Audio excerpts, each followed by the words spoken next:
ध्यानाभ्यास के लिए कृपया अपने नेत्रों को बंद कर लीजिए। बाहर का जानना बंद करिए, क्योंकि बाहर के जानने में हम अपने सुख के स्रोत से दूर हो जाते हैं। जब बाहर का जानना बंद करते हैं तो हम अपने सुख के स्रोत में स्थित होते हैं, सुख का अनुभव होता है। जब बाहर के कामों में लगे रहते हैं तो आकुल व्याकुल रहते हैं, और जब बाहर का काम हो जाता है तो हमको शांति का अनुभव होता है, क्योंकि तब हम बाहर स्थित नहीं होते हैं, तो स्वतः ही अपने में स्थित होते हैं। और जब अपने में स्थित होते हैं तो अपने को सुख का अनुभव होने लगता है। बाहर में खड़े रहते हैं तो सुख के स्रोत में स्थित नहीं रहते, तो बाहर में खड़े नहीं रहना है, इतना ही मुक्ति का पुरुषार्थ है। और धर्म मार्ग में आकर फिर हम भेद रूप भक्ति में खड़े हो जाते हैं। वह भी इसलिए कि हमने भगवान के स्वरूप की मिथ्या कल्पना की है। भगवान का स्वरूप असंभव जैसा बनाया है। उनको अनंत ज्ञान है, अनंत दर्शन है, अनंत बल है, तो उनके सामने हम अत्यंत बौने हो जाते हैं। कहने को तो हम कह देते हैं कि मैं वह हूँ जो है भगवान, जो मैं हूँ वह है भगवान। निश्चय से कुछ भी अंतर नहीं है। कितना अंतर तो हमने कर दिया। हमको तो कल खाना खाया था वो याद नहीं रहता, और भगवान को अनंत ज्ञान है। हमारे शरीर में न कुछ जैसा बल होता है और भगवान को अनंत बल होता है, तो फिर हम पामर रहते हैं और भगवान ही महान होते हैं। तो हम रात दिन भगवान की भक्ति करते हैं। रत्नों के बर्तनों में उनकी पूजा करते हैं, रत्नों के ही द्रव्य बनाकर उनकी पूजा करते हैं। बड़े बड़े उनके मंदिर बनाते हैं, कीमती कीमती रत्नों से उनकी प्रतिमा बनाते हैं, बड़े बड़े विधानों से उनकी पूजा करते हैं, उनके परिक्रमा लगाते हैं, ऊंचे ऊंचे पहाड़ों पर चढ़ते हैं। तो ये भेद भक्ति हमारे सिर पर कायम रहती है। हम अपने सुख के स्रोत से जुड़े नहीं रहते हैं। जब उनकी भक्ति छोड़ें तो अपने सुख के स्रोत में स्थित हों। जब उनकी भक्ति में हम अपने से विमुख रहते हैं तो आकुलता ही मिलती है, सुख नहीं मिलता है। जब परमात्मा का यथार्थ स्वरूप ख्याल में आवे तो फिर निश्चय से उनमें और हम में कुछ भी अंतर नहीं है, तो अभेद भक्ति उत्पन्न होती है, भेद भक्ति छूटती है, तो जीव मोक्ष मार्ग में आता है। उनके शरीर में कोई वेदना नहीं होती है, कोई दुख नहीं होता है, वही उनका सुख स्वभाव है। और हमारे शरीर में भी वेदना नहीं है तो हमारे भी सुख स्वभाव व्यक्त है, तो निश्चय से कुछ भी अंतर नहीं है। तो फिर क्यों ना हम अपने स्वरूप को ही भज लें। जब उनमें और हमारे में कोई अंतर ही नहीं है तो फिर पर की ओर देखना नहीं रहता है। पर की ओर जीव तब तक ही देखता है जब पर में अधिकता भाषित होती है। जब पर में अधिकता भाषित होती है तो फिर वह पर का ही ग्रहण करता है, अपना ग्रहण नहीं करता है। भला अच्छी वस्तु को छोड़कर खराब वस्तु को कौन ग्रहण करता है। हम तो पढ़ते ही हैं कि प्रभु पतित पावन और मैं अपावन। तो अभेद भक्ति कभी उत्पन्न नहीं हो सकती, अपनी भक्ति नहीं होती है, तो फिर मोक्ष मार्ग का उद्भव नहीं हो सकता है। फिर बहिर्मुख ही बने रहना है, उत्तम सुख की प्राप्ति नहीं होनी है। और अनंत का ज्ञान तो संभव ही नहीं है। मूर्त का ज्ञान तो भावेंद्रीय है, वो परमात्मा को कैसे हो सकता है। अमूर्त तो ज्ञान का विषय बनता ही नहीं है। अमूर्त जीव का स्वयं का केवल सुख का संवेदन होता है, और वह हमको हो ही रहा है। तो फिर स्वभाव तो व्यक्त ही है, प्रभुता तो व्यक्त ही है। फिर भी हमको अपनी महिमा नहीं आती है, क्योंकि हमने आप्त के स्वरूप को मिथ्या कल्पित किया है। ऐसी ही देशना इस कलिकाल में प्राप्त हो रही है, और हम प्राप्त देशना से आगे बढ़ना नहीं चाहते हैं, क्योंकि हमारे सिर पर तो बाबा वाक्य प्रमाण बैठा है। हर धर्मावलंबी अपने शास्त्रों को सही मानता है, कोई भी युक्ति और अनुभव से परीक्षा करने को तैयार नहीं है, तो बिना युक्ति अनुभव के मोक्ष मार्ग होता नहीं है। सब अंधविश्वास पे ही धर्म चल रहा है, कोई भी अपने धर्म ग्रंथों को झुटलाने को तैयार नहीं है, साहस जुटाने को तैयार नहीं है।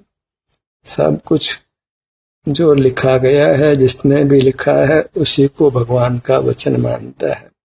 यह भी सोचने को तैयार नहीं है कि वीतरागी को वचन कैसे हो सकता है। कुछ भी हो, जीव बिल्कुल अंधविश्वास पे जीता है। ब्लाइंड फेथ सर्व धर्मावलंबियों में पड़ा है, और ब्लाइंड फेथ से राइट फेथ उत्पन्न नहीं होता है। ब्लाइंड फेथ का नाम ही मिथ्या दर्शन है, और राइट फेथ का नाम ही सम्यक दर्शन है। राइट फेथ हुए बिना मोक्ष मार्ग नहीं होता है।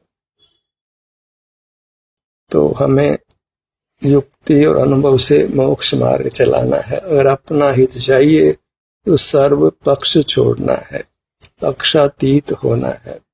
जैन धर्म अच्छा है, दिगंबर धर्म अच्छा है, श्वेतांबर धर्म अच्छा है, ये सब पक्ष में पढ़ना है।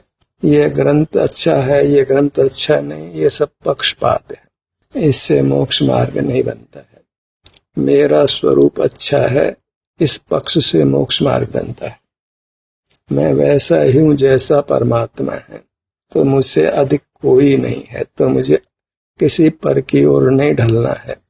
मेरा मुझको नमन है, और अपने में ढलना होता है तो अभेद भक्ति उत्पन्न होती है, जो मोक्ष मार्ग है।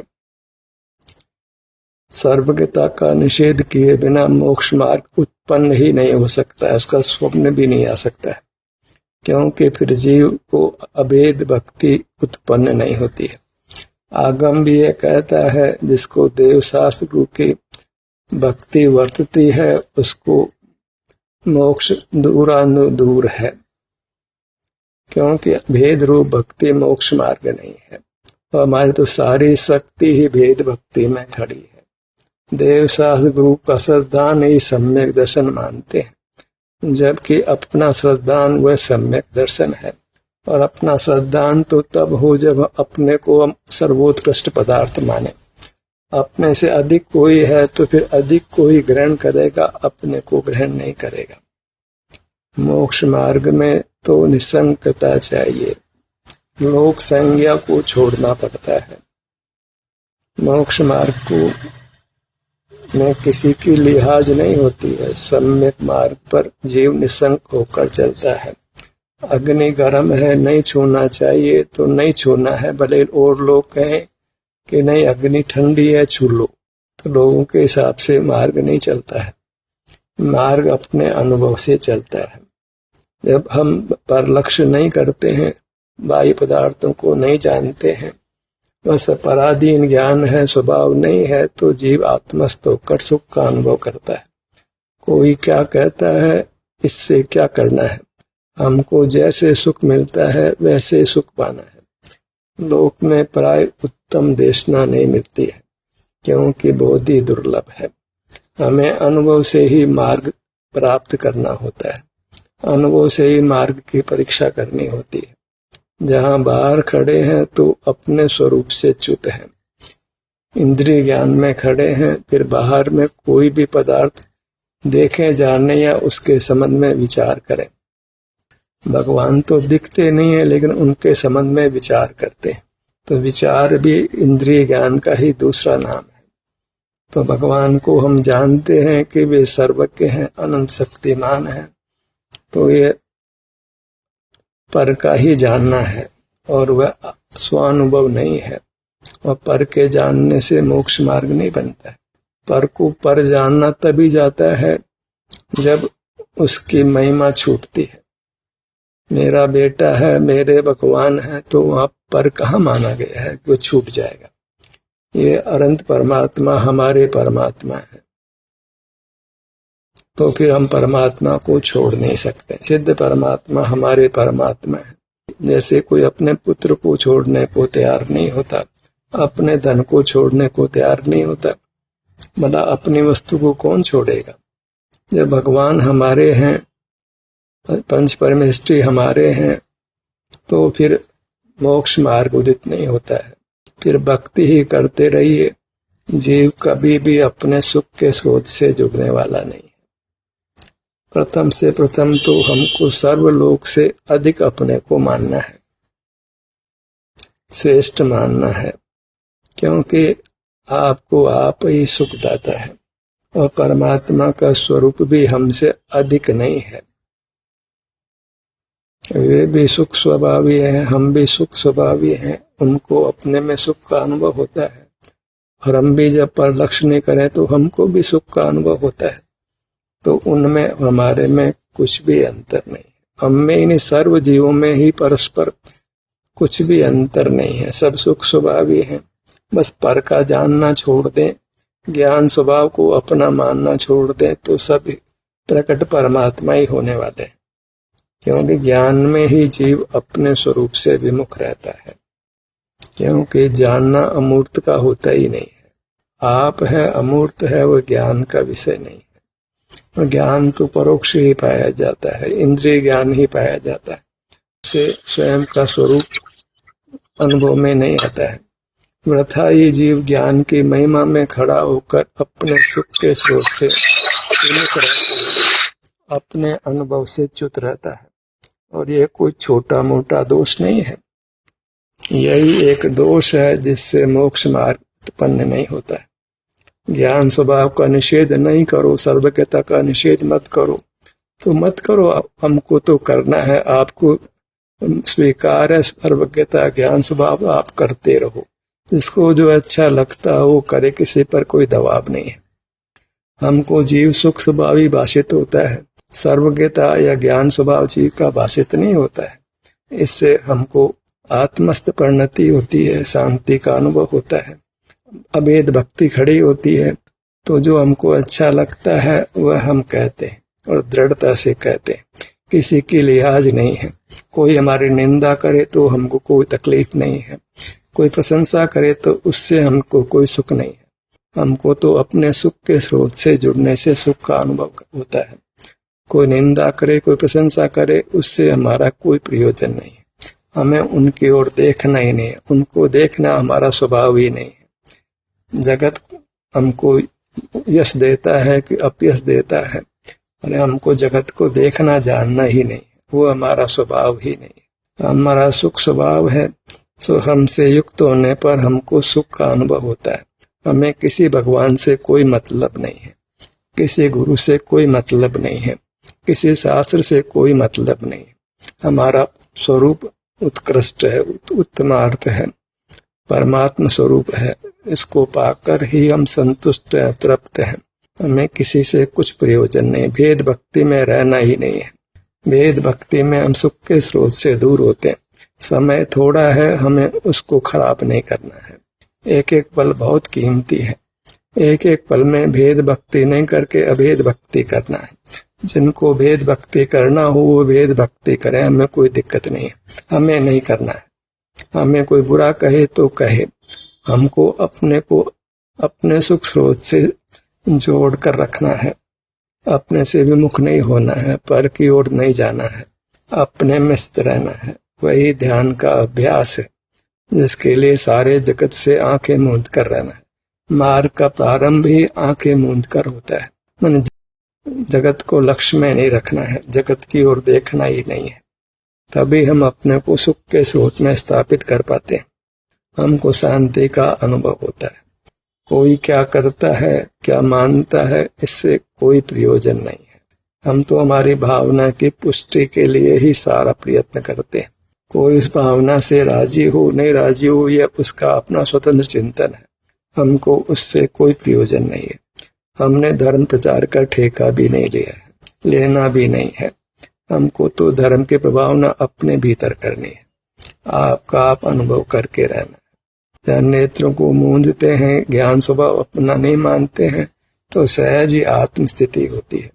कोई मानसिक श्रम नहीं करना पड़ता है, कोई यत्न भी विशेष करना नहीं पड़ता है। सहज ही स्वरूप में स्थिति होती है, शांति का अनुभव होता है, मोक्ष मार्ग में अपनी स्थिति होती है। ज्ञान स्वभाव के निषेध में ही मोक्ष मार्ग होता है। अब किसी का नहीं होता है तो वो नहीं करे, हमारा होता है सो हम ज्ञान स्वभाव का निषेध करते हैं, सर्वज्ञता का निषेध करते हैं, बल स्वभाव का निषेध करते हैं, अनंत गुणों का निषेध करते हैं।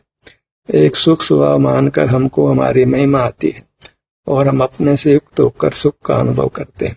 जगत जगत में रहे, हम में रहे, हमें जगत की ओर नहीं देखना है। इतने मात्र से परम शांति होती है, वीतरागता होती है, व्यवहाराती दशा होती है, इंद्रियाती दशा होती है। मूर्त शरीर से भी हम अतीत हो जाते हैं। केवल अमूर्त शरीर का ही संवेदन है, उसी का भोग है। वही परमात्मा भी कर रहे हैं और हम भी वही करने का प्रयत्न कर रहे हैं। हमारा प्रयत्न भी सार्थक होने वाला है। जो परमात्मा की स्थिति है वही स्थिति हमारी भी होने वाली है, बशर्ते कि हम अपने को ज्ञान स्वभावी, बल स्वभावी, अनंत गुण स्वभावी नहीं माने, केवल सुख स्वभावी माने। क्योंकि जीव सुख में स्थिति चाहता है। जब सुख होता है तो वह संतुष्ट होता है, और कुछ निधि वास्तव में जीव चाहता ही नहीं। यह तो हमने भगवान की मिथ्या कल्पना की है। आप्त का स्वरूप ही हमने गलत प्रतिपादित करके अपने को भेद भक्ति में स्थापित किया है, पर की महिमा ली है, लोक संज्ञा में खड़े। भगवान की भक्ति भी एक लोक संज्ञा का ही दूसरा प्रकार है। उसमें भी भगवान की ही प्रसिद्धि है, आत्म ख्याति नहीं है, अपने शरीर की प्रसिद्धि नहीं है। अपना शरीर ही सुख का स्रोत है। तो हमें तो दो शरीर का ही भान नहीं है, तो भेद ज्ञान ही नहीं है, और भेद ज्ञान के बिना मोक्ष मार्ग नहीं होता है। मार्ग तो इतना ही था कि दिखने वाला शरीर और अनुभव में आने वाला दो शरीर है, यही तुष्मास का भेद जानना है। चना और छिलका बाहर है, चना भी भीतर है, दोनों को ही चना नाम मिलता है, और अंदर वाला चना ही ग्राह्य होता है, और छिलका ग्राह्य नहीं होता है, तो उसको हम छोड़ ही देते हैं। बस यही है कि बाह्य शरीर ग्राह्य नहीं है, आभ्यंतर शरीर ग्राह्य है। शरीर तो दोनों को ही संज्ञा है। चना छिलका सहित होता है, लेकिन उसके दो विभाग हो जाते हैं। ऐसे ही शरीर मिला जुला रूप है, पर उसके दो भाग हो जाते हैं, एक मूर्त है, एक अमूर्त है। दोनों का जहाँ भेद विज्ञान हुआ तो मोक्ष मार्ग हो गया। बस शरीर को एक उद्गल का ही मानते हैं तो फिर भेद विज्ञान प्रारंभ ही नहीं होता है। फिर जीव सम्यक दर्शन को प्राप्त करने का स्वप्न भी नहीं ले सकता है। मैं शरीर नहीं हूँ, मैं आत्मा हूँ, तो फिर तुष्मास भिन्न जितना ज्ञान भी नहीं हुआ। जितना ज्ञान शिवभूति को हुआ उतना ज्ञान भी बहुत शास्त्र पढ़ने को नहीं हुआ है। वह दो शरीर करे तो भेद ज्ञान होता है। एक शरीर है, एक आत्मा है, तो वहां फिर भेद ज्ञान ही नहीं। एक चने में ही दो भाग करने हैं, इस शरीर में ही दो भाग करने हैं। एक इंद्रिय गोचर है, एक अनुभव गोचर है। इंद्रिय गोचर है वह इंद्रिय गोचर शरीर है, वह हमारा स्वरूप नहीं है, और जो आभ्यंतर संवेदन गोचर है वह हमारा स्वरूप है। शरीर हमारा स्वरूप है, वह सुख का स्रोत है। उससे युक्त होते हैं तो सुख का अनुभव होता है। यही जीव का स्वरूप है, और अनादि से इंद्रिय ज्ञान है, इंद्रियां मिली है और बाहर खड़ा है, वह सब ज्ञान जीव का संसार है, स्वभाव नहीं है। जो संसार है, स्वभाव नहीं है, उसको हमने अपना रूप ही नहीं माना, भगवान का रूप भी माना है। ऐसे मिथ्या सिद्धांत से मोक्ष मार्ग नहीं होता है। सारा जगत ही भगवान को सर्वज्ञ कहता है, मानता है, पर सिंह तो एक ही होता है। एक आध जीव ही ध्यान में प्रवेश कर पाते, बहुत जीव नहीं कर पाते। हम यह रखें कि लोक संज्ञा में रहकर भगवान को सर्वज्ञ माने, अनंत बल वाला माने, सब जीव मोक्ष मार्ग में आ जाएंगे, तो कोई आएगा या नहीं आएगा, हम तो नहीं आने वाले। तो लोक संज्ञा में तो दूसरा भी मोक्ष मार्ग में आने वाला नहीं है। हम भी मोक्ष मार्ग में आने वाले नहीं। हम आ जाए, कोई दूसरा एक आध आ जाए, इससे ज्यादा कुछ मोक्ष मार्ग होने वाला नहीं। क्योंकि ज्ञान स्वभाव का निषेध करना कोई साधारण बात नहीं, उसमें पूरा पूरा यत्न लगता है। अनुभव से ही ये बात निर्णित होती है और जीव अनुभव में स्थित ही नहीं हो पाते, क्योंकि शरीर का अनुभव करना इष्ट ही नहीं है। और शरीर में आते हैं तो वेदना भी हो तो वेदना का अनुभव करना तो आर्थ ध्यान मान लिया गया है, तो वह तो अनुभव करना ही नहीं है। और भगवान की भक्ति भी छोड़ना नहीं है, क्योंकि उसके बिना मोक्ष मार्ग नहीं होता। संसारी जीवों को तो मोक्ष मार्ग होना ही नहीं है। एक आध जीव को होना है, उनकी कोई गिनती नहीं है। तीनों काल में न कुछ जीव ही मोक्ष में जाते हैं। तो जगत मोक्ष में जाए ये भावना करने से कुछ सिद्ध नहीं है। हमको अकेले ही मोक्ष मार्ग में चलना है, अपने को दृढ़ता से मोक्ष मार्ग में स्थापित करना है। उसके लिए आवश्यक है कि हम भगवान को अपने से अधिक नहीं देखें। वे भी सुख स्वभावी हैं, हम भी सुख स्वभावी हैं, उनमें और हम में कुछ भी अंतर नहीं है। तभी हम उनको स्पष्ट पर जानते हैं तो छोड़ देते हैं। एक वस्त्र दूसरे का हो, एक वस्त्र हमारा हो, दोनों ही एक जैसे हों, तो फिर भला कौन दूसरे के वस्त्र को पहनेगा। जब भगवान का शरीर भी हमारे शरीर जैसा ही है, तो फिर भगवान के शरीर की भक्ति कौन करेगा। फिर भगवान की प्रतिमाएं, मंदिर, दुनिया भर के तीर्थ कौन बनाएगा। फिर अपने में स्थित होकर भगवान स्वयं ही बन जाएगा। पर भगवान किसको बनना है, यहाँ तो भगवान का भक्त ही बनना है। वो भक्ति में ही सुख लगता है, वही मोक्ष मार्ग लगता है, उसी में सारा यत्न होता है। भगवान का स्वरूप इस प्रकार प्रतिपादित किया गया है कि हम भेद भक्ति में खड़े रहें, अभेद भक्ति हो ही नहीं। जिस रूप से भगवान के स्वरूप की कल्पना की गई है, वैसा स्वरूप अपने बारे में हम निर्णित ही नहीं कर सकते। जब भी अपने पास आते हैं तो सर्वज्ञता तो दूर, कुछ भी ज्ञान नहीं होता है। आत्मा भी अनुभव में नहीं आया और सुख भी नहीं हुआ, ऐसा वो अपने को एकदम खाली ढोल समझता है। तो अपनी भक्ति कैसी आ सकती। वह अपने में जो सुख है, जो ज्ञान के अभाव रूप है, निराकुलता रूप है, केवल संवेदन रूप है, उसको तो अपना स्वभाव मानता ही नहीं, क्योंकि उसमें ज्ञाता दृष्टापना नहीं, उसमें कुछ बल की अनुभूति भी नहीं। तो मैं तो आत्मा कहने भर को ही हूँ, वास्तव में तो आत्मापना जैसा मुझमें कुछ दिखता ही नहीं। ऐसे में आत्म प्रतीति, आत्मख्याति कैसे हो सकती। फिर आप शास्त्र पढ़ते रहो, क्रिया भी पालते रहो, मोक्ष मार्ग तो होने वाला नहीं है और मनुष्य जन्म समाप्त होने वाला है। सबसे बड़ी बात यह है कि लोक संज्ञा ही ध्रुव कांटा है। दुनिया का कल्याण हो, दुनिया हमको सही कहे, दुनिया को मार्ग मिले, ऐसे में आत्म स्थिति नहीं होती है, क्योंकि इसमें हम बाहर खड़े, जहाँ बाहर खड़े हैं वहाँ धर्म उदित नहीं होता है, क्योंकि हम सुख के स्रोत से छूट गए। हमें भले अपनी भावना पुष्ट करने के लिए हम बोलते हों, तो पर का तो विकल्प ही दुख देता है। हमें स्वानुभव रूप रहना है, स्वानुभव को पुष्ट करने के लिए ही बोलना है तो बोलना है, सुनना है तो सुनना है। हमें अपनी भक्ति इष्ट है, दूसरे की भक्ति इष्ट नहीं है। लोक में तो दूसरा किसी खेल में या किसी में जीत जाए, हम हार जाएं तो बुरा लगता है, दूसरा पास हो जाए, हम फेल हो जाएं तो बुरा लगता है। यही हम अपने आप को पामर कहते हैं, हीन कहते हैं। बाहर में तो कोई गोल्ड मेडल मिले तो हमको खुशी होती है, अपनी महिमा आती है तो खुशी होती है। यहाँ तो अपने को पामर मानते हैं, क्योंकि सर्वज्ञता जैसा कोई रूप हमारे में है नहीं। ज्ञान भी न कुछ जैसा ही है, हमसे अधिक ज्ञान बहुत जीवों को पाया जाता है, तो हमें तो और जीव ही अच्छे लगते हैं, भगवान तो बहुत आगे बढ़ गए। ऐसे में अपनी भक्ति कैसे हो सकती है। प्रकट ही अन्य जीवों को हमसे अधिक ज्ञान दिखाई देता है, तो फिर अपनी भक्ति कैसे हो सकती।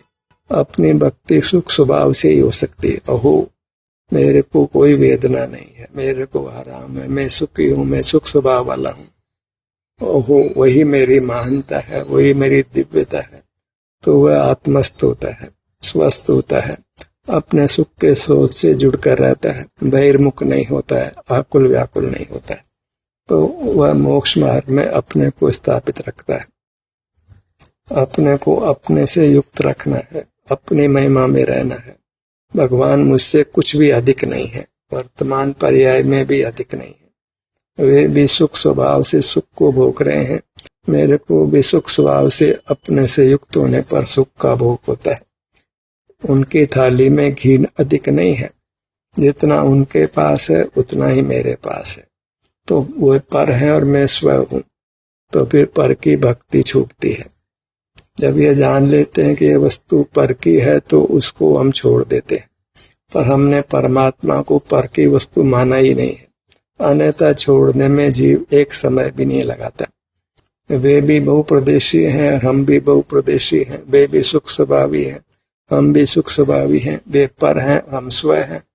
तो फिर हम भगवान को छोड़ देते हैं, पर हम तो भगवान को छोड़ने को तैयार ही नहीं है। भेद भक्ति को छोड़ने को तैयार ही नहीं है, तो अभेद भक्ति कैसे हो सकती है। हमने परमात्मा के स्वरूप को काल्पनिक तय किया है, जो हमारा रूप कभी होने वाला ही नहीं है। तो फिर भगवान हमसे सदा अधिक ही रहेंगे। अधिक अपने को जानना है और हम पर को अधिक जानते हैं, तो भेद भक्ति बनी रहनी है, अभेद भक्ति होने वाली नहीं है। हमने तो बचपन से ही दूसरे को हाथ जोड़ना सीखा है, अपने को कभी महिमावंत मानकर अपने को नमन नहीं किया है। हमने तो पर को ही नमन किया है, पंच परमेष्ठियों को ही नमन किया है।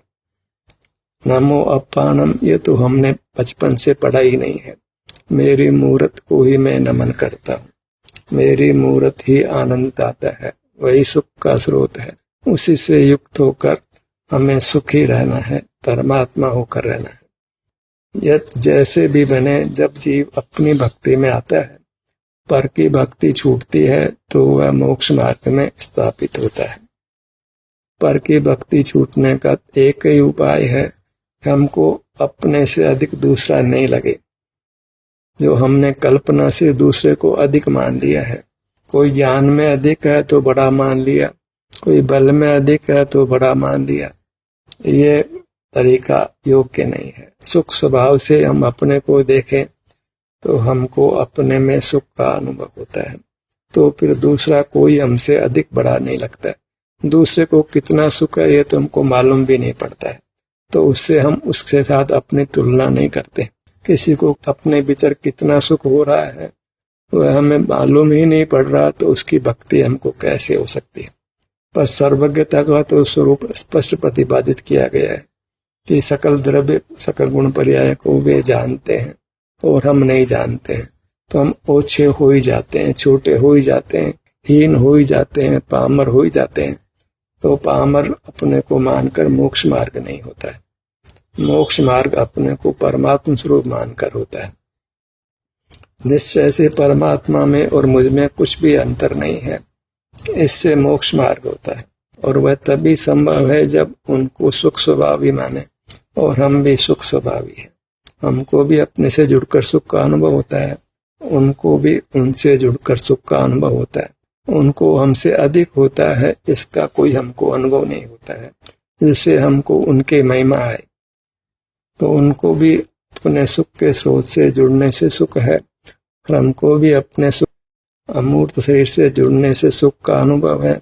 तो फिर बाहर हमसे कुछ अधिक विशेषता नहीं है, तो बहिर्मुखता छूट जाती है, और बहिर्मुखता छूटती है, उसी से मोक्ष मार्ग बनता है। ध्यान का सत्र यहीं समाप्त होता है।